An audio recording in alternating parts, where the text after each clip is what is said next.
طاہر صاحب 2 سوال کرتا ہوں. پہلا سوال, جی انجینئر صاحب کو دیکھ رہے ہیں؟ ہاں مفتی صاحب انجینئر صاحب کو بھی دیکھ رہا ہوں. میں آپ سے سوال یہ کرتا ہوں, کیا آپ اپنے آپ کو اجتہاد کے درجے پر فائز مانتے ہیں؟ اب ذرا اجتہاد کے بارے میں پتا ہے کیا ہے؟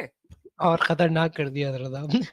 اجتہاد کیا چیزیں پتا ہے؟ نہیں مفتی صاحب میرے کو تھوڑا ہندی میں بولو گے یا پھر انگلش کا ورڈ تو میرے بھائی کو سمجھ آئے گا اجتہاد اچھے کو سے. یار میں ہندی میں کیا بولوں؟ اجتہاد کو میں کیا بولوں؟ اجتہاد ایک ٹرمینالوجی ہے. دیکھو انجینئر نے آپ کے اوپر کیا نیگیٹو اثر ڈالا ہے, آپ کو بولا کہ یار جو اچھا لگے نا وہ کرو, اور آپ کو اجتہاد کا کچھ نہیں پتا. یہ صحیح ہے کہ دلیل کے مطابق چلنا زیادہ صحیح ہے؟ خواہش کے اوپر دلیل تو کے شیطان مطابق چلتا چلنا. ہے. نہیں وہ بات میں آپ کی سمجھ گیا. انجینئر تو آپ کو شیطان کے راستے پہ چلا رہا بھائی. کہ اس وقت ایک نوجوانوں کی بڑی تعداد بغیر کسی دلیل کے, بلا کسی علم کے, نفس پرستی میں مبتلا ہے, اور اس کی ویڈیوز دیکھ کر ہے, اور یہ سمجھ رہے ہیں کہ ہم بہت بڑے مجتہد ہیں, اور مجتہد کے معنی پتہ نہیں, اجتہاد کیا ہے وہ نہیں پتا, کہ آپ ایک سیمپل ہیں ہمارے لیے, ایک آپ سیمپل ہیں کہ بھائی آپ نے کچھ ویڈیوز دیکھی اور ویڈیوز دیکھ کر آپ متاثر ہو گئے اور وہ سوالات لے کر آئے کہ یار میں یہ کیوں نہیں کر سکتا. بھائی ایک بات یاد رکھیے گا, کسی دوسرے کی اتباع کیے بغیر اس دنیا میں رہنا ممکن نہیں ہے. ہاں یہ بات آپ کی صحیح.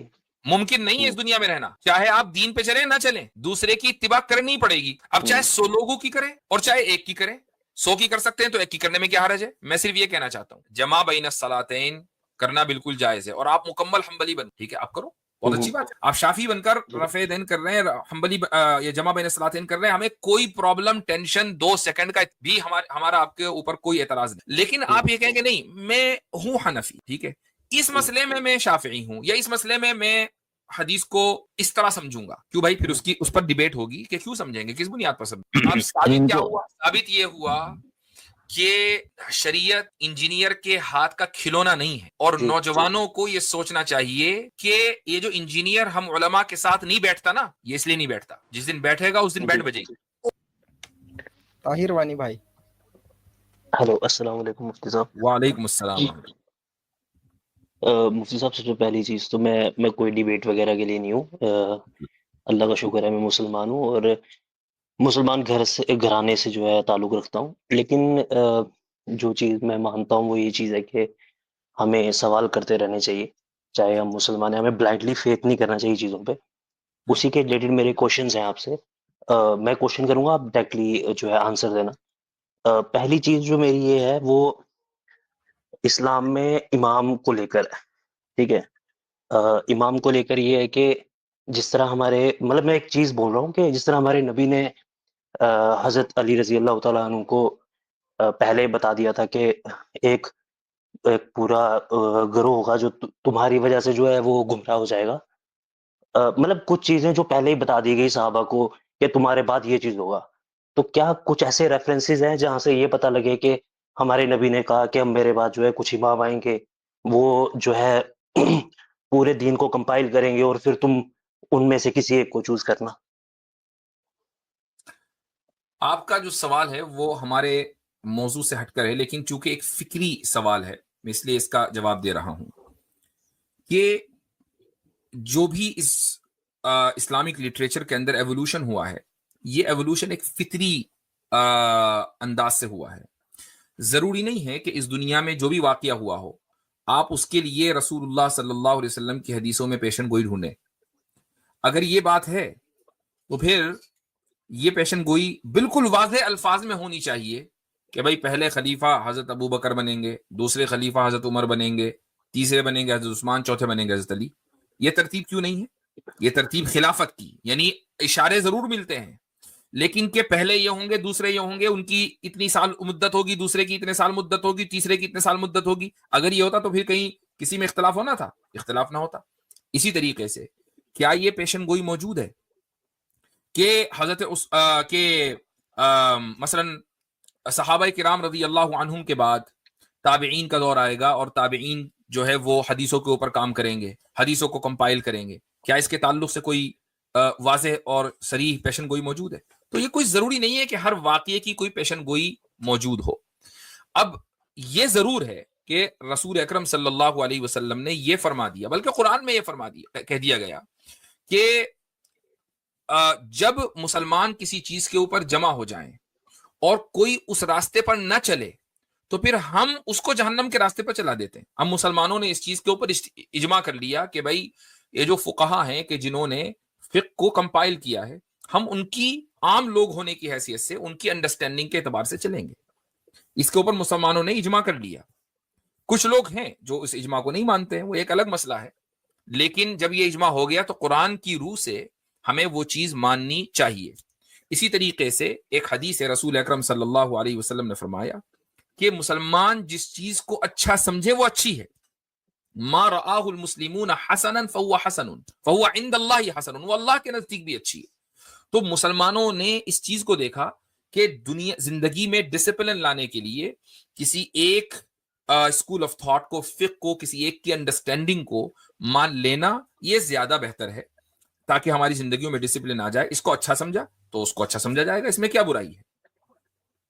پھر مفتی صاحب اگر یہ چیز ہے تو پھر جو انہوں نے چیزیں کمپائل کری اور ان چیزوں میں جو رولز انہوں نے ڈیفائن کرے ان میں کانٹرڈکشنز کیوں ہیں؟ آئی مین ایسا کیسے ہو سکتا ہے کہ ہمارے نبی نے ایک کام کو آئی مین اپنے حساب سے الگ الگ وقت پہ الگ الگ طریقے سے کرا؟ میرا کہنے کا مطلب یہ ہے کانٹرڈکشن بالکل جس طرح صحیح ہے.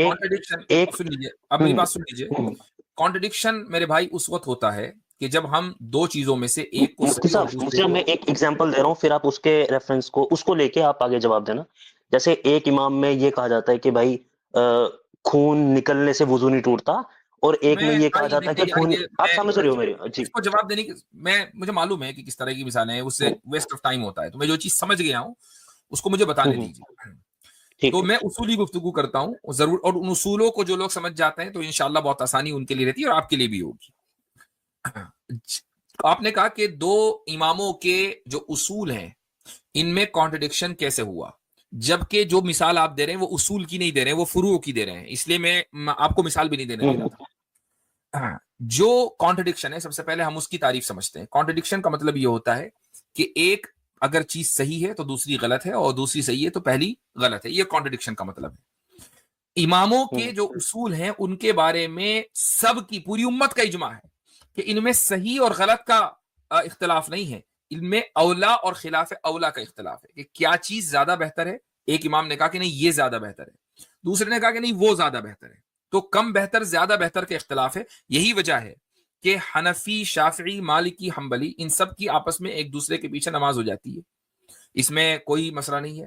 ٹھیک ہے کچھ ریئر عبارتیں آپ کے انجینئر صاحب نکال کے لائیں گے، وہ ایک الگ بات ہے، لیکن ہر جگہ ریئر عبارتیں ہوتی ہیں. اصل بات یہ ہے کہ امت کی جو واس میجورٹی ہے وہ کیا کہہ رہی ہے. حنفی، شافعی، مالکی سارے کے سارے حرمین میں جاتے ہیں، حرمین میں حنبلی امام ہے، ان کے پیچھے نماز پڑھتے ہیں.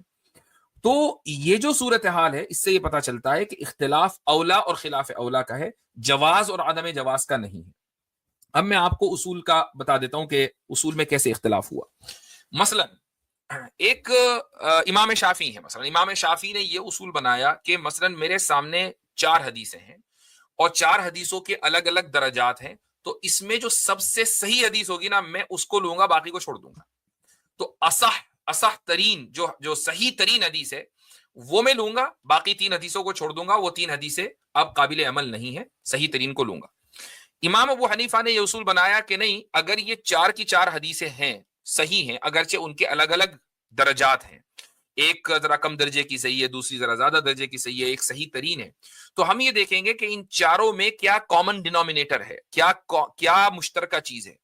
اسی کو بولا جاتا ہے تنقیح منات. ٹھیک ہے، اور اب ہم اس منات کو یعنی اس کامن ڈینومینیٹر کو لیں گے اور اس کے اوپر فتویٰ دیں گے تاکہ وہ چاروں حدیثوں کے اوپر وہ عمل کر لیں. یہ دونوں کے الگ الگ اصول ہیں. یہ اصول ہر امام نے اپنے اجتہاد سے نکالے ہیں. ٹھیک ہے، آپ کو مان لیجئے، اور نکالے حدیث سے ہی ہیں، حدیث و نصوص سے ہی نکالے ہیں. مان لیجئے آپ کو ایسا لگتا ہے کہ بھائی امام ابو حنیفہ کے جو اصول ہیں یار وہ مجھے سمجھ میں نہیں آ رہے ہیں، تو ٹھیک ہے آپ شافعی مسلک کو فالو کریں، لیکن پھر 100% فالو کریں. یہ نہیں ہوگا کہ نہیں آج شافعی کل حنفی پرسوں مالکی اور ترسوں حنبلی. آپ حنفی مسلک چھوڑ چیز دیجیے. میں یہ چیز یہاں پہ آپ جیسے آپ نے کہا کہ 100% مانو، تو اس سے اگر کوئی بندہ جیسے یہ کہہ رہا ہے کہ بھائی میں کچھ اصول یہاں سے مانتا ہوں کیونکہ میرے کو یہ زیادہ ویلڈ لگتے ہیں حدیث کے، جب میں حدیث پڑھتا ہوں ان کے ریفرنسز سے، اور کوئی بولتا ہے کہ میں چلو 50% میں یہاں سے مانتا ہوں، 50 میں یہاں سے مانتا ہوں، تو اس سے وہ کافر تھوڑی نہ ہو جاتا ہے. نہیں بالکل، میں نے کب کہا؟ تو پھر وہ میں نے کب 100% کہا والی چیز کیا ہے؟ اس کے لیے آپ کا مجتہد ہونا ضروری ہے, اس کے لیے آپ کا کوالیفائڈ ہونا ضروری ہے. اگر آپ مجتہد ہیں آپ بالکل مان سکتے ہیں, آپ حنفی کے 50%, شافی کے 50% یا ہر ایک کے 25% مان لیں, لیکن اجتہاد کی روشنی میں, اپنے یہ نہیں اپنی خواہش کی روشنی میں نہیں کہ یار مجھے بڑا اچھا لگ رہا ہے کہ عورت کو میں ہاتھ لگاؤں وضو نہ ٹوٹے, اور مجھے بڑا اچھا لگ رہا ہے کہ میرے خون کی جھڑیاں بہتی رہیں اور وضو نہ ٹوٹے. تو آپ کے اچھا لگنے سے کیا ہوتا ہے بھائی؟ کہ یہ ایسا ہی مسئلہ ہے طاہر صاحب, میں اگزامپل دوں گا مفتی صاحب ان کو, کہ دو بایولوجسٹ ہیں جن کا دونوں میں آپس میں کچھ ریسرچ پیپر میں اختلاف ہے, اور آپ یہ کہیں گے without any prior knowledge of biology, آپ یہ کہیں گے کہ بھائی مجھے یہ والی بات جو ہے نا یہ زیادہ صحیح لگ رہی ہے, تو یہ انجسٹس ہوگا, یہ تو ظلم ہوگا. اسی طرح جب ایک عام انسان کو نہ حدیث کے بارے میں پتا, نہ عربی آتی ہے, نہ اصول فقہ پتا, نہ کچھ پتا, وہ کیسے جج کر سکتا ہے بھائی کہ کون سی اوپینین کہاں پہ کیسے صحیح ہے؟ اچھا, میں آپ سے طاہر صاحب 2 سوال کرتا ہوں. پہلا سوال, انجینئر صاحب کو دیکھ رہے ہیں؟ ہاں مفتی صاحب, انجینئر صاحب کو بھی دیکھ رہا ہوں. آئی مین دیکھنے کا ویسا نہیں ہے, میں کافی لوگوں کو دیکھتا ہوں, جیسے ڈاکٹر اسرار صاحب ہیں. نہیں, یہ جو سوال آپ کے ذہن میں آئے ہیں, یہ جو سوال آپ کے ذہن میں آئے ہیں, یہ سوالات انجینئریہ ہیں نا؟ جی مفتی صاحب انجینئر صاحب کے بیان دیکھ کے بھی آئے ہیں, لیکن میں یہ کہہ رہا ہوں کہ میں بہت اچھی بات. ٹھیک ہے, اب آپ سے میں پوچھتا ہوں دوسرا سوال. پہلا سوال ہو گیا, دوسرا سوال, آپ اپنے آپ کو مجتہد مانتے؟ مفتی صاحب میری اردو نا اتنی زیادہ اچھی نہیں ہے, آپ تھوڑا نا مطلب ہندی یا پھر تھوڑا انگلش میں جا کے ویسے بولو. میں آپ سے سوال یہ کرتا ہوں, کیا آپ اپنے آپ کو اجتہاد کے درجے پر فائز مانتے ہیں؟ اب ذرا اجتہاد کے بارے میں پتا ہے کیا ہے؟ اور خطرناک کر دیا حضرت آپ نے. اجتہاد کیا چیزیں پتا ہے؟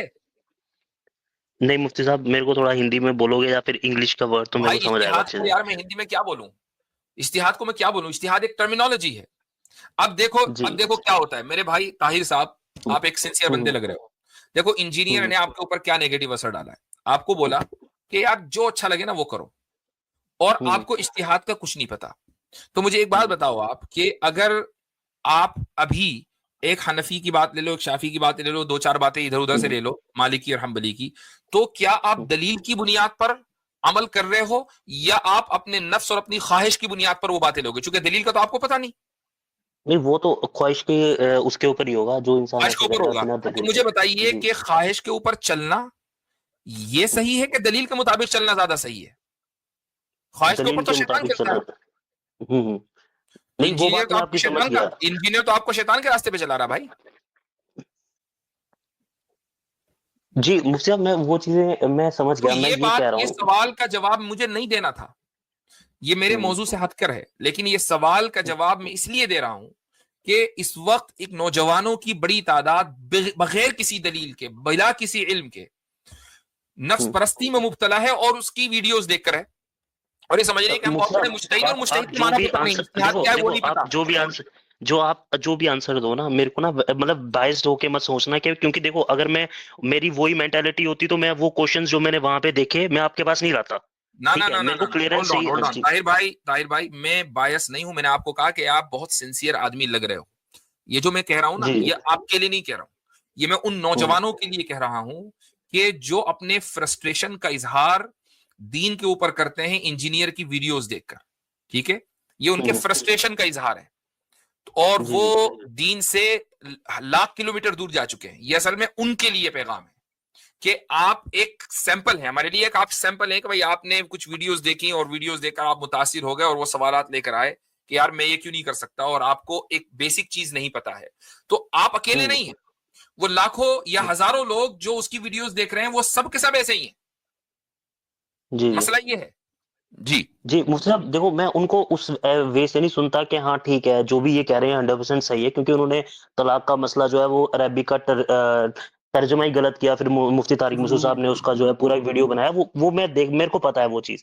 لیکن جس چیز پہ میرے کو کنفیوژن ہوتی ہے کہ ہاں چلو کچھ میری نالج کے حساب سے کچھ حد تک یار یہ چیز صحیح ہے, میں چلو کنفرم کر لیتا ہوں, میں اس لیے وہ چیز پوچھ رہا ہوں. میرے حساب سے ایک بات بس کہوں گا میں طاہر صاحب, جو مفتی صاحب نے بات کہی نا, آپ اپنے آپ سے خود پوچھیے گا ایک بار کہ پورا اسلام جو دین ہے ہمارا, اس کا ایک کہتے ہیں نا دین کا ایک مزاج ہے, وہ پورا کا پورا مزاج جو ہے نا وہ نفس پرستی کے خلاف ہے. جگہ جگہ قرآن میں آیا کہ اپنے نفس سے بھاگو, نفس کو جو نفس پرستی سے بچو. But at the end of the day اگر آپ یہ کہو گے کہ آج میں یہ کروں گا چیری پک, آج وہاں سے وہ والی اوپینین, یہاں سے یہ والی opinion, at the end of the day آپ اس دین کے مزاج کو جو ہے نا وہ آپ بریک کر رہے ہو. That means you are following your نفس. تو اسی لیے جو ہے نا یہ ڈسپلنری طور پر جیسے مفتی صاحب نے کہا کہ جب کچھ کرنا ہے تو ایک کو فالو کرنے ان کے اصول کو مفتی صاحب میں اس چیز سے ایگری کرتا ہوں، لیکن پرابلم یہ ہے نا، کیونکہ جب وہ جب وہ اپنے اسٹوڈیو میں یہ چیزیں بولتے ہیں تو ریفرنسز وہ ڈاکٹر اسرار صاحب کے بیان سے لے کے دیتے ہیں، اور جن کو ہم لوگ ایون کہ میں بھی بہت آئیڈیلائز کرتا ہوں، میرے لیے وہ ہیں کہ جنہوں نے اپنی لائف. ڈاکٹر اسرار صاحب بھی پھر امامی ہو گئے، پھر پرابلم کیا رہی؟ نہیں، ان کی دیکھو جو چیزیں وہ بول رہے ہیں، اب میں یہ نہیں کہہ رہا کہ جس تحریک سے وہ لنک رکھ رہے ہیں میں اس چیز کو بڑھاوا دے رہا ہوں یا اس چیز کے بارے میں میں بول رہا ہوں، آپ کو لیکن ہاں ایک جو چیز کہتا ہوں طاہر صاحب، طاہر بھائی ایک بات یاد رکھیے گا، کسی دوسرے کی اتباع کیے بغیر اس دنیا میں رہنا ممکن نہیں ہے. ہاں یہ سمجھ بات گئے؟ آپ کی صحیح. ممکن نہیں ہے اس دنیا میں رہنا، چاہے آپ دین پہ چلیں نہ چلیں، دوسرے کی اتباع کرنی پڑے گی. اب چاہے 100 لوگوں کی کریں اور چاہے ایک کی کریں، 100 کی کر سکتے ہیں تو ایک کی کرنے میں کیا حرج ہے؟ میں صرف یہ کہنا چاہتا ہوں، اگر اصل بات یہ ہے کہ جو ہم اتباع کرتے ہیں ائمہ کی، ائمہ اربعہ، ائمہ خمسہ اور بھی امام تھے، لیکن چونکہ ان کا مذہب مدون ہو کر باقی نہیں رہا، تو اس لیے ہمارے ہاں 4 ہی مذاہب رہے، 4 اسکولز آف تھاٹ رہے، 5 بھی ہو سکتے تھے، 10 بھی ہو سکتے تھے، جو کہ سفیان ثوری الگ ہیں، امام اوزاعی الگ ہیں اور وغیرہ وغیرہ. تو اصل بات یہ ہے کہ ان مذاہب کو یا ان اسکولز آف تھاٹ کو جو فالو کیا جاتا ہے، ان کی اتباع کی جاتی ہے، یہ زندگی میں ڈسپلن لانے کے لیے کی جاتی ہے. اتباع تو آپ کو کرنی ہی ہے. آپ 4 کی کرو گے تو ہمیشہ کنفیوژن کا شکار رہو گے، 1 کی کرو گے تو آپ کی زندگی میں ڈسپلن رہے گا. That's all. اتباع کے بغیر چارہ کار نہیں ہے بھائی. میں ایک بڑا اچھا میں ایگزامپل دیتا ہوں. آپ کو پتا ہے آج کل بہت سے لوگ جو ہے نا وہ کہتے ہیں صحیح حدیث کو فالو کرو، صحیح حدیث کو فالو کرو. صحیح حدیث میں آپ کو پتا ہے کچھ حضرت میں آپ کو نا 1 منٹ کے لیے روکوں گا، کیونکہ میرا جو لاسٹ کوشچن ہے پھر میں ختم کروں گا، یہ اسی کے ریلیٹڈ ہے، کیونکہ یہ لاسٹ چیز ہے جو کافی زیادہ ڈاؤٹ کریٹ کرتی ہے میرے دماغ میں. مفتی صاحب اس سے پہلے میں آپ کو ایک چھوٹی سی چیز کہوں گا. میں آپ کی لاسٹ ویڈیو دیکھ رہا تھا جس میں عاصم بھائی تھے جو ہندو ریلیجن کے بارے میں کافی نالج رکھتے ہیں، شاید عاصم ہے ان کا نام. تو وہ یہ چیز کہہ رہے تھے کہ منو سمرتی کے بارے میں کہ بھائی جو وہ پرانی تھی اس کو انہوں نے پھر نیا ورژن نکالا اور باقی جو چیزیں ان کو خراب لگی ان کو ہٹا دیا. تو حدیث کی جب ہم بات کرتے ہیں تو کہیں آپ کو نہیں لگتا کہ ہم یہ چیز کر رہے ہیں کہ ٹھیک ہے بھائی یہ ضعیف حدیث ہے، ہم چلو اس کو نہیں مانتے. میں وہی بتا رہا بالکل ہوں. جی نہیں. جی. اب اس کا میرا جو کوشچن ہے وہ سن لیں آپ. اب نہیں یار، آپ نے انجینئر کوشچن صاحب دکھا ایک دیا، چیز. اس کا جواب دینے دیجیے، پہلے اس کا جواب دے دیں. جی جی جی جی منوسمرتی اور حدیث کا جو کام ہے اس میں کتنا فرق ہے؟ وہ فرق یہ ہے کہ منوسمرتی کی عمر ہے کروڑوں سال، ٹھیک ہے، کب سے چلی آ رہی ہے، کام ہو رہا ہے اس کا پچھلی صدی میں، بلکہ 20-25 سال پہلے، کہ ہم نے اس کو نہیں مانا اور کوئی اصول نہیں اس کا کوئی اصول نہیں ہے. یار یہ والا جو منوسمرتی میں ورس ہے نا، یہ اچھا نہیں لگ رہا، چلو اس کو ضعیف مان لو، اس کو جو ہے نا ایڈڈ مان لو، اس کو ریجیکٹڈ مان لو. ہم روز اول سے جب سے صحابہ کرام رضی اللہ عنہم کے زمانے میں حدیثوں کو کمپائلیشن اس کا شروع ہوا، ہمارے ہاں یہ اصول طے ہے کہ کچھ حدیثیں صحیح ہوئیں، کچھ حدیثیں ضعیف ہیں، اور یا کچھ حدیثیں فیبریکیٹڈ ہیں، ان کو ریجیکٹ کیا جائے گا. اور ان کے اصول طے ہیں کہ کن بنیاد پر ریجیکٹ کیا جائے گا، کن بنیاد پر کسی حدیث کو صحیح اور کسی حدیث کو موضوع کہیں گے. یہ بنیاد منوسمرتی والوں کے پاس ہے. وہ 100 مرتبہ جنم لے کے زندہ ہو جائیں گے تب بھی ان کے پاس یہ بنیاد نہیں آئے گی. لیکن پھر مفتی صاحب اب جیسے بخاری اور مسلم میں کچھ حدیثیں، شاید میں جب یہ سوال کروں گا آپ کو سمجھ آ جائے گا میں کیا بول رہا ہوں، جو وہ اپنے بیان میں یہ چیز کہتے ہیں نمازوں کو جمع کر کے پڑھنے کی حدیثیں، اور ہمارے نبی سے جو حدیثیں وہ ریفرنس دیتے ہیں، اور ایک سیریز آف حدیثیں ہیں، 1-2 نہیں ہے، سیریز آف حدیثیں ہیں جو اپنے بیان میں وہ بولتے ہیں کہ ہمارے نبی سے پوچھا گیا. میں مفہوم بتا رہا ہوں، ایگزیکٹ حدیث میرے کو نہیں پتا، کہ صحابہ نے پوچھا کہ ہمارے نبی سے کہ آپ نے نمازیں جمع کر کے پڑھی، تو انہوں نے کہا کہ ہاں میں نے اپنی امت کی سہولیت کے لیے جو ہے نمازیں جمع کر کے پڑھی اور تم بھی پڑھ سکتے ہو. تو پھر وہ اپنے بیان میں یہ کہتے ہیں کہ ہاں ہم نمازیں جمع کر کے پڑھ سکتے ہیں بھائی ایک ٹائم پہ ساری. تو اس چیز کے بارے میں اب آپ کلیئر کریں. اور کیونکہ مفتی طارق مسعود صاحب نے اس کے بارے میں یہ کہا کہ بھائی وہ ضعیف حدیثیں ہیں اور ان کا نہیں میں ہولڈ آن، میں اس کا چونکہ اب ورنہ تو پھر بات ہی شروع نہ کرتے، جب کرنی ہے تو اس کو بھی ختم کریں گے. جی اب میں اس پر آ جاتا ہوں جمع کے اوپر. میرا شروع کا اسٹیٹمنٹ یاد رکھیے گا. وہ اسٹیٹمنٹ کیا ہے؟ وہ اسٹیٹمنٹ یہ ہے کہ آپ کو اگر حنفی نہیں بننا ہے، کسی نے کوئی مجبور نہیں کیا کہ حنفی بنو بھائی، آپ شافی بنو، حنبلی بنو، مالکی بنو. مان لو کسی مسلک میں، حنبلی مسلک میں جمع بین الصلاتین کرنا بالکل جائز ہے اور آپ مکمل حنبلی بن گئے، ٹھیک ہے، آپ کرو، بہت اچھی بات ہے.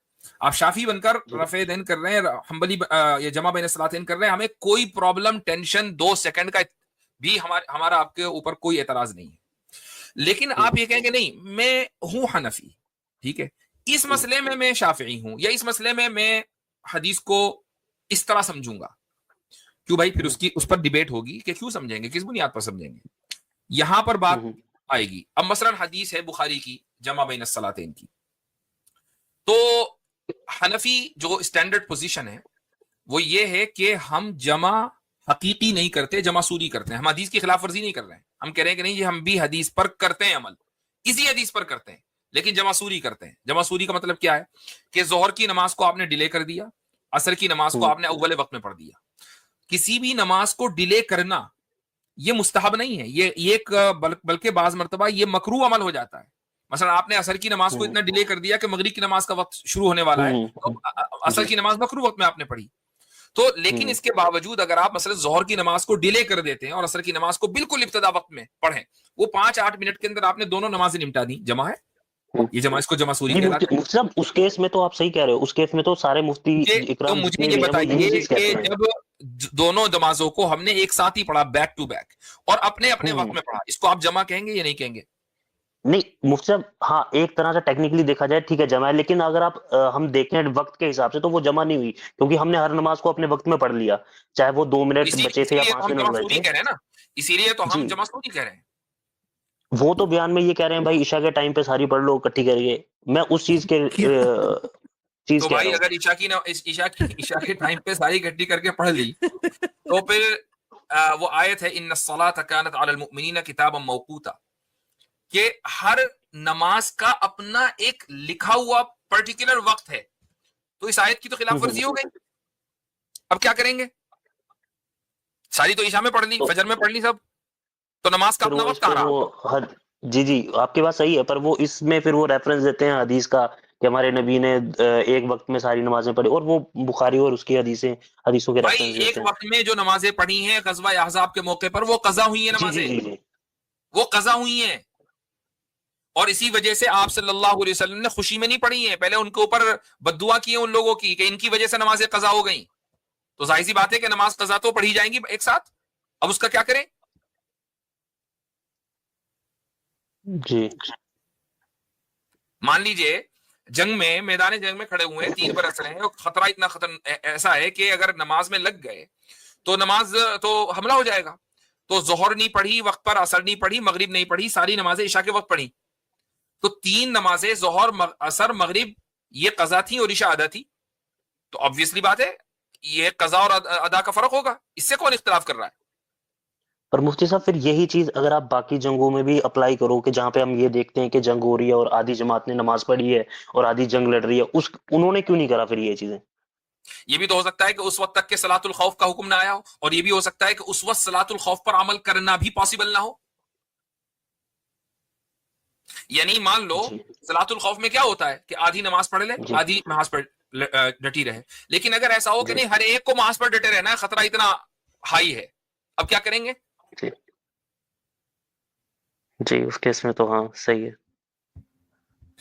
تو اب ثابت کیا جو ہوا؟ ثابت یہ ہوا کہ شریعت انجینئر کے ہاتھ کا کھلونا نہیں ہے، اور جی نوجوانوں کو یہ سوچنا چاہیے کہ یہ جو انجینئر ہم علماء کے ساتھ نہیں بیٹھتا نا، یہ اس لیے نہیں بیٹھتا، جس دن بیٹھے گا اس دن جی بیٹھ بجے گی۔ اور آپ کو پتہ طاہر مفتی بھائی، صاحب میں آپ کو ایک بات بتاؤں، میں جی پبلک میں زیادہ یہ کہتا نہیں ہوں، کیونکہ ہر طرف سے پروپیگنڈا بھی کیا جاتا ہے نا کہ بھائی دیکھو جی یہ جو ہے نا یہ آپس میں بھی لڑائی کرتے ہیں، ایسا مفتی صاحب جو ہیں یہ ہمارے عالم ہیں کہ یہ حنفی اسکول آف تھاٹ کو فالو کرتے ہیں، میں جو ہے نا میں جی شافعی اسکول آف تھاٹ کو فالو کرتا ہوں الحمدللہ، ٹھیک ہے، تو ہم تو آرام سے بیٹھے ہوتے ہیں، بات بھی کر رہے ہوتے ہیں، جیسے مفتی صاحب نے کہا نماز بھی دوسرے کے پیچھے پڑھ لیں گے، تو ایسا کوئی مسئلہ نہیں ہوتا جو آپ کو بتایا جاتا ہے۔ اور مفتی صاحب میں سمجھتا ہوں ہماری یوتھ کو نا اگر ایک بات سمجھ آ جائے تو مجھے لگتا ہے یہ سارے کے سارے مسائل ختم ہو جائیں، وہ یہ ہے کہ جو جب دین کے مسائل کو جب نکالے جاتے ہیں نا تو وہ قرآن اور سنت سے نکالے جاتے ہیں، قرآن و حدیث سے نہیں، حدیث اور سنت یہ 2 الگ الگ چیزیں ہیں، اگر آپ اس کو اگر آپ جو ہے نا وہ انڈرسٹینڈ کریں گے۔ جی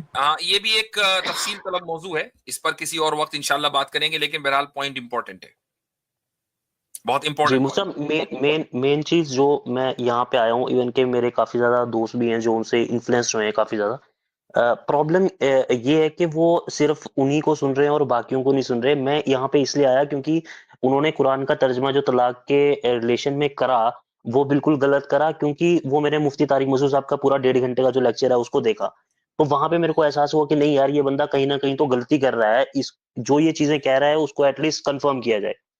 اور میرے جو باقی جو دوست ہیں ان کو کیا آپ نصیحت کرو گے اس چیز کو لے کر؟ پرابلم یہ نہیں ہے مفتی صاحب خالی اس کو سننا، پرابلم یہ ہے کہ خود علم حاصل کرنا سب سے بنیادی چیز. آپ جج کر رہے ہیں اس کو سن کے. ہاں نہیں، اور آپ خود علم بھی حاصل نہیں کر رہے.